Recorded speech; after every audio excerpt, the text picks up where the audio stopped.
Occupy ICE finally ejected from Portland, but they left a nasty surprise behind. Police finally removed the numerous protesters who camped outside the ICE offices in Portland. But what these crusaders left behind tells you everything you need to know about the left and the kind of people who support their toxic goals. It happens every time a group of unwashed, miserable liberals gathers.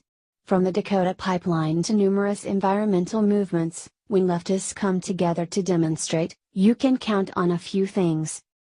First, you can count on nothing happening. Liberals love to march and rally. But rarely do they have any real goals or objectives. It's all about making a lot of noise for the cameras. The liberal media will cover it like it's the most important event in history. They never have anything meaningful to say or clear intentions once the excitement is over. Do you know what Occupy Wall Street was really meant to achieve? How about the Women's March? Exactly. These movements are nothing more than grown-up temper tantrums. Occupy ICE did have a clear goal. They wanted immigration and customs enforcement abolished. There's just one problem: that's never going to happen. Even the Democrats who drafted a bill to abolish the agency voted no. It was simply a stunt to get the liberal media riled up. Occupy ICE was yet another waste of time and money. Not to mention a massive burden on the city of Portland, and every other city in which they gathered. Finally, after a month of nothing, Portland police have had enough. The Occupy ICE encampment has become such a danger, police are forcing them to leave. But, as in the case of the Dakota pipeline occupation and Zuccotti Park, these liberal heroes left behind a massive amount of waste. How bad is it? How does the term biohazard strike you? Of course, the owners of the surrounding properties will have to clean up the mess. Why don't the many scumbag protesters clean up the garbage they left behind? They spent a month bitching about the evils of ICE. Aren't they conscientious enough to clean up after themselves? Obviously not. Like so many other leftists, they expect others to clean up their own mess. Makes sense. These are the same people who demand universal healthcare and income. People who want America to welcome millions of illegals who will take away our jobs and burden our economy. The same people who wanted Bernie Sanders to give out free college tuition.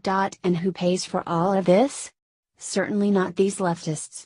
Like all good socialists, they expect other people, hard-working Americans, to pay for their wasteful, selfish lifestyles. How many of these occupiers went home to their parents' basements to play Xbox? I'm betting more than few. How else could they waste a month living in tents outside a building?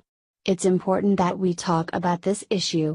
These protesters scream and berate ICE officers and Americans who support President Donald Trump. They pretend to take a moral high ground over issues like the environment, illegal immigration, and social justice. Yet they are so wasteful, inconsiderate, and self-absorbed, they refuse to clean up their own shanty towns. They make the places they go worse than they were before. Tell me this, shouldn't it be the opposite? If they really cared so much about our country, shouldn't these liberals make our cities better? Surely, they could at least clean up their own messes. The fact that they leave a trail of destruction tells you everything you need to know. These people aren't patriots. They are hardly champions of any cause. They are reprobates, spoiled, entitled, selfish children. They are merely puppets of larger forces who want to sow chaos and discord into our communities.